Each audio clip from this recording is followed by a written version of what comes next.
Mais c'est vrai, j'étais une tailleur. Vous le savez déjà, on vous a tellement expliqué. Ma grand-mère, elle était née dans ce village. Ma grand-mère s'appelle Malkele.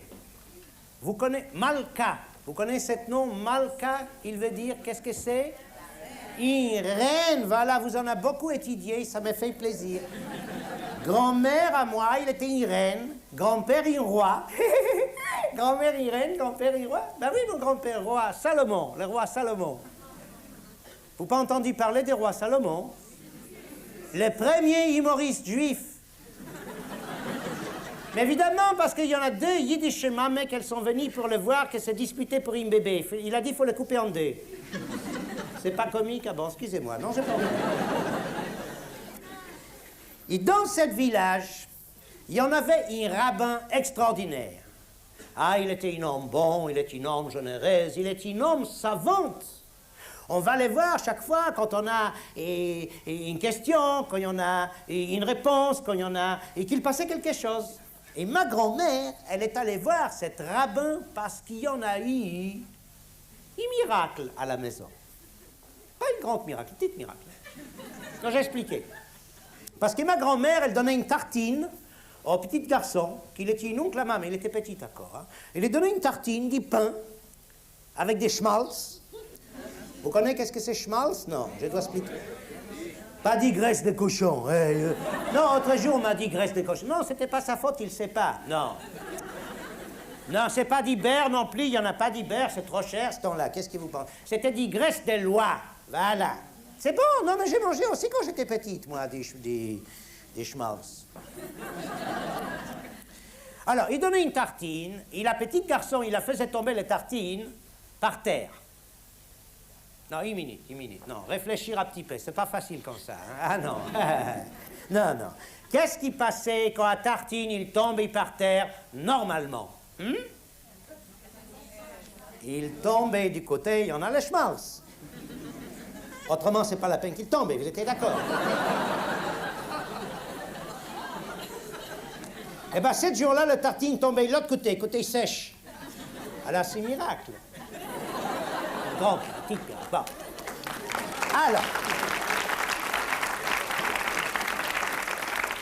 Alors, ma grand-mère, elle allait voir le rabbin demander les questions pourquoi. Premièrement, rabbin, il demandait une journée pour réfléchir, clearing. Et le lendemain, quand ma grand-mère elle est allée voir le rabbin, elle a expliqué les raisons pourquoi. Il a dit, c'est pas la tartine qui était tombée du mauvais côté. C'est vous qui l'avez mis les schmaltz de côté qu'il fallait pas.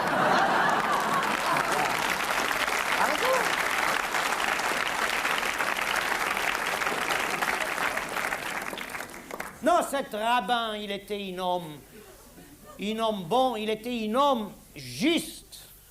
Il était un homme aussi généreux. J'ai dit, son préoccupation à lui, c'était la misère du peuple. Parce que c'était une misère. Oh, quelle misère! Et toujours, c'était ça son conversation quand il a parlé avec des amis, quand il a parlé avec des rabbins, quand il a parlé avec Dieu. Un jour, il était en promenade dans la campagne avec le rabbin du petit ville à côté. Et encore une fois, ils ont parlé du misère du peuple. Et encore une fois, il a parlé avec Dieu. Il dit, Gott new, tat new. Pourquoi tu ne fais pas quelque chose? Toi, tu peux faire des miracles. Pour toi, c'est facile. Tu fais tout. Qu'est-ce que tu veux? Regarde comme ils sont dans une misère, qu'ils n'ont rien pour manger, pour habiller. Regarde, cet arbre qu'il est là. Chaque feuille, tu changeais pour un billet de 1 rouble. Chaque feuille pour un billet de 1 rouble, et ça fait une fortune.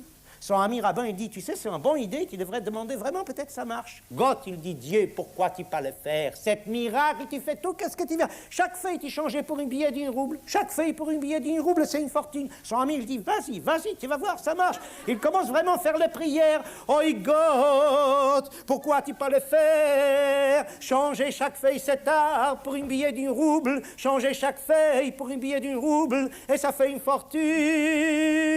Et son ami, il dit, et tu me donneras la moitié. Il le regarde, il dit, pourquoi? Il n'y en a pas une autre arbre de ton côté?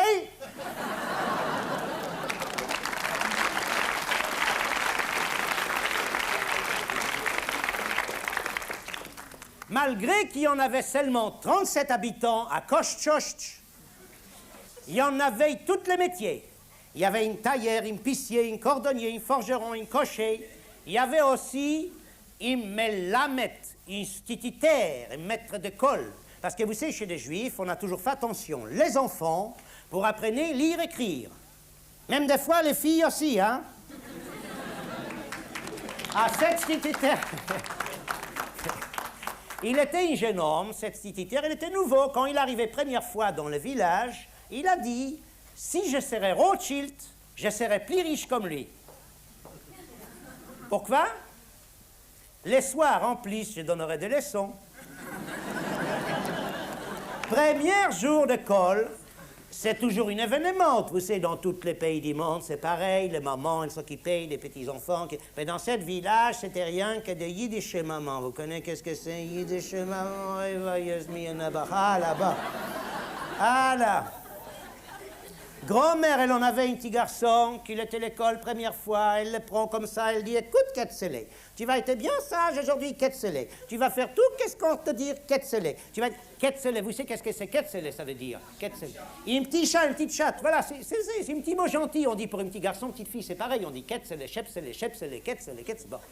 Alors, tu vas y aller à l'école aujourd'hui, Ketzele, et tu fais tout qu'est-ce qu'on te dit, Ketzele, et tu fais pas pipi dans ta culotte, Ketzele, hein, et tu vas bien manger, Ketzele, tu mets ton cache-colle, Ketzele, tu mets ton manteau, Ketzele, il faut pas attraper froid, Ketzele, et quand tu reviens à la maison, Ketzele, tu racontes à maman, Ketzele, tout qu'est-ce que tu as fait aujourd'hui, Ketzele, hein, d'accord, au revoir. Alors, il partit de l'école, il est revenu après-midi, grand-mère, elle dit, alors, Ketzele, qu'est-ce que tu as appris à l'école aujourd'hui, Ketzele? Il dit, au moins, j'ai appris, je m'appelle Joseph.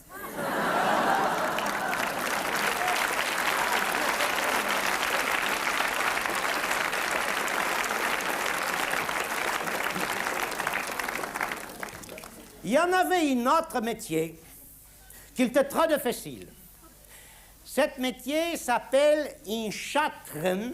Et ça, je crois, je dois expliquer. Non, je dois expliquer, parce que ce n'est pas simplement pour traduire les mots comme ça. Non, c'est un petit peu difficile pour comprendre. C'est un métier professionnel pour faire rencontrer des gens, des familles, d'un côté, de l'autre côté, pour des fiancés, pour des mariés, pour faire.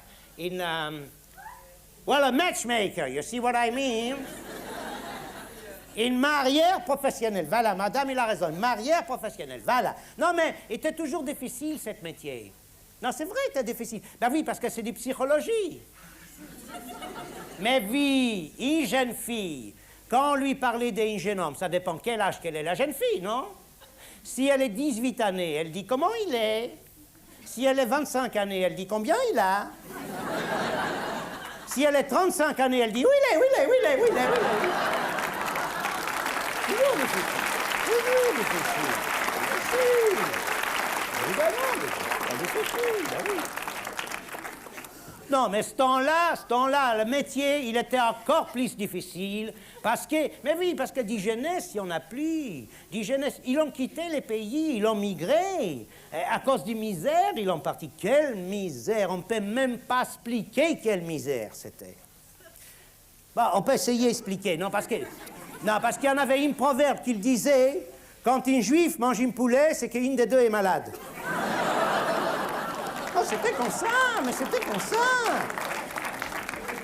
Et pour les habits, les vêtements, c'était pas mieux, hein. On a dit, Rosenfeld, le petit marchand du petit ville à côté, il est un homme riche. Pourquoi? Parce qu'il a une chemise pour changer tous les jours.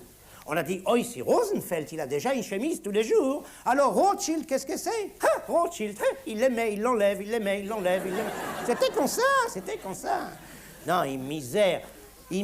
Vous savez, tout le monde, il a voulu pour partir en Amérique. C'était un rêve pour aller en Amérique. C'est vrai ou c'est pas vrai? Tout le monde, il a voulu pour aller... C'est vrai ou c'est la vérité? Eh bien voilà, tout le monde, il a voulu pour aller en Amérique.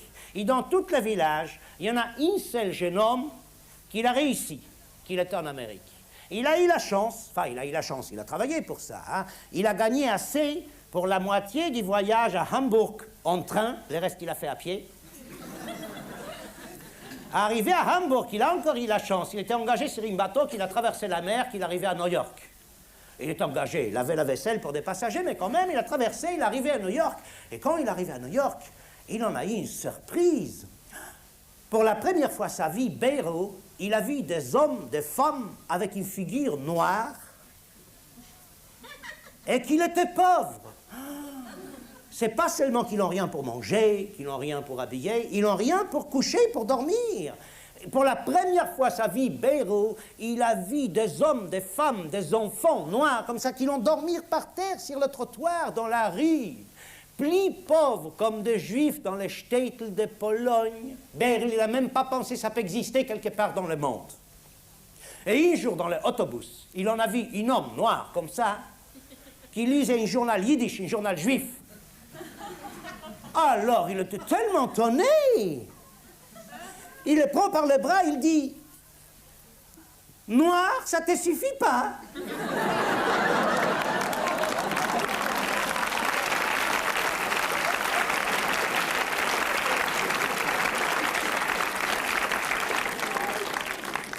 Non, dans les villages, les marières, s'il a voulu pour gagner quelque chose, pour nourrir sa femme, ses enfants, il a marié, qu'est-ce qu'il a pris, qu'est-ce qu'il a trouvé, bon. Il en avait pour la marier une jeune fille qu'elle n'était pas jolie. Bon, franchement, elle était moche, bon. Elle n'était pas intelligente. Bon, entre nous, elle était idiote, bon. Et elle n'a pas eu sou, bon. Non, son père était un clochard, bon. Et en plus, elle ne se tient pas droit, elle était travers comme ça. Quand le jeune homme, il a vu, il dit « Oh, mais elle est affreuse. » Ah, écoute, si tu prends une femme trop belle, elle te fait des histoires même avec ton meilleur ami. Mais elle est idiote. Si tu en prends une femme intelligente, elle a mauvais caractère. Mais elle n'a pas un sou. Si tu en prends une femme riche, elle te reprochait toute la vie, tu étais trop pauvre quand tu l'as mariée. Mais elle est tordue, elle est comme ça. Ah, écoute, parce qu'elle a un seul défaut, tu fais le difficile.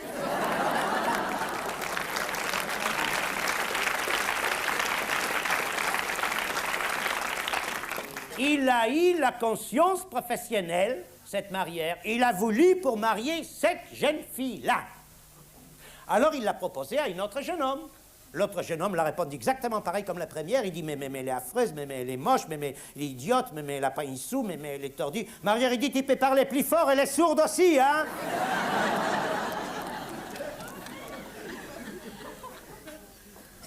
Elle a une jambe un peu plus courte aussi. Non, c'est vrai, elle n'avait pas la chance, la malheureuse. Hein? Le jeune homme, il dit, en plus, elle boite, ah, seulement quand elle marche. Il en a eu pour le marier un jeune homme qui était timide. Il n'osait pas pour parler des jeunes filles. Alors Marière, il lui fait la leçon, il dit, mais tu peux pas rester comme un morceau de bois comme ça, tu dois parler une jeune fille. C'est vrai, ça manque pas, qu'est-ce qu'on peut parler une jeune fille? Tu parlais, j'en sais pas moi, tu parlais, qu'est-ce qu'elle aime, hein? Et tu parlais, son famille, Et après tu peux parler de choses plus intéressantes aussi, il y en a, non? Tu parlais, j'en sais pas moi, tu parlais de philosophie. Bon, c'est arrivé le jour qu'on les présentait, jeune homme, jeune fille, était assis sur un sofa, 2 mètres. Jeune homme, il n'a pas bougé, hein, mais il pensait qu'est-ce que Marière, il dit. Marière, il dit, qu'est-ce qu'elle aime? Qu'est-ce qu'elle aime? Il s'est tourné. Vous aimez des nouilles? Non, elle n'aimait pas des nouilles. Il pense encore. Marière, il dit, son famille. Son famille. Vous en avez un frère? Non. C'était vite, hein? 2 sujets conversats, c'est fini déjà. Hein? Mais lui, il pense encore. Marière, il dit, des philosophies. Des philosophies? Oh, il veille. Ah! Et si vous en aurez un frère, il aimerait des nouilles?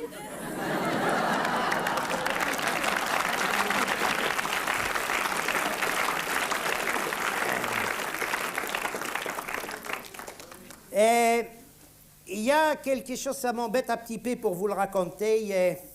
Je ne sais pas si... Non, parce qu'il y en a des enfants ce soir dans la salle. Oh, faut pas me le dire, il n'y en a pas, je le sais, il y en a, je les ai vus moi-même. Alors, ils sont là-haut, cachés. Ça ne fait rien? Il expliquait papa, maman après, c'est ça? Non, ça m'embête parce que non. Il en a eu pour la marier une jeune fille qu'elle n'était plus une jeune fille, quoi, voilà. Eh ben non, parce qu'elle avait eu beaucoup de... Elle avait eu beaucoup de... Elle en avait eu beaucoup, bon. Alors le jeune homme, il dit, oh, mais elle a couché avec toute la ville. Oh, une toute petite ville. Après ça, Marière, il en a eu pour la marier une jeune fille qu'elle était parfaite. Presque.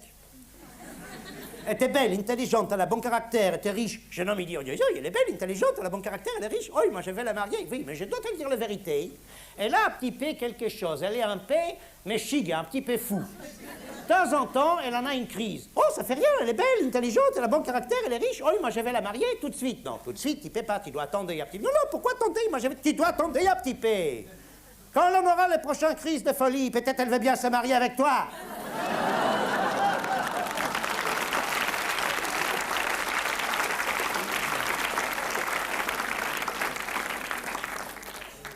Marière, il en a eu une idée pour marier la fille de rabbin.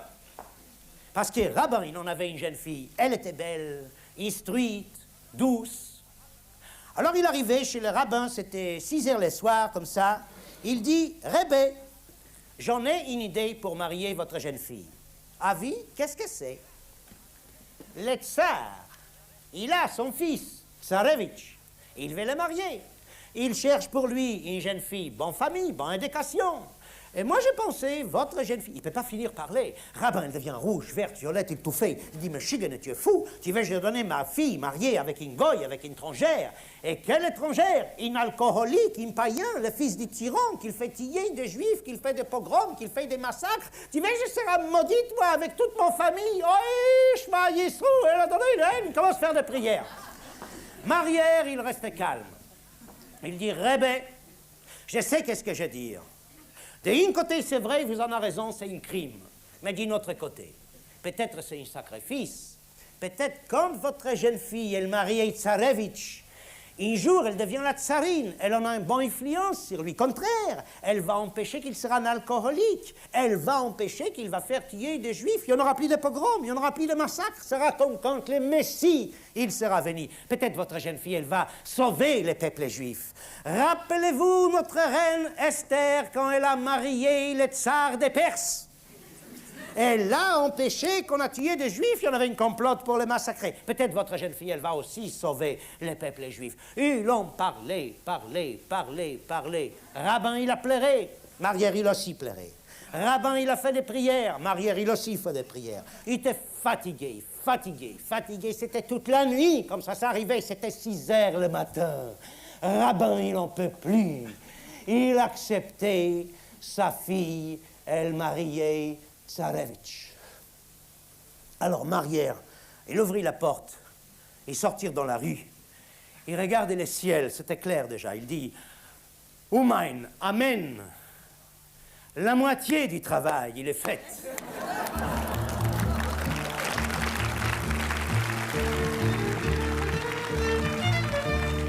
Jomme, spiel mich a Liedele, wo's dus meidele will, wo's dus meidele will, a Porschiere oben, misst men gegen dem schießt und sogen, nein, Mammele, nein, du weißt nicht, was ich mein, du kennst mich nicht verstehen. Jomme, spiel mich a Liedele, wo's dus meidele will, a Kleidele oben, misst men gegen dem Schneiderl sogen, nein, Mammele, nein, du weißt nicht, was ich mein, du kennst mich nicht verstehen. Jomme, spiel mich a Liedele, wo's dus meidele will, a Poirinkle hoben, misst men gegen den Goldschmied zogen, nein, Mammele, nein, du weißt nicht, was ich mein, du kennst mich nicht verstehen. Jomme, spiel mich a Liedele, wo's dus meidele will,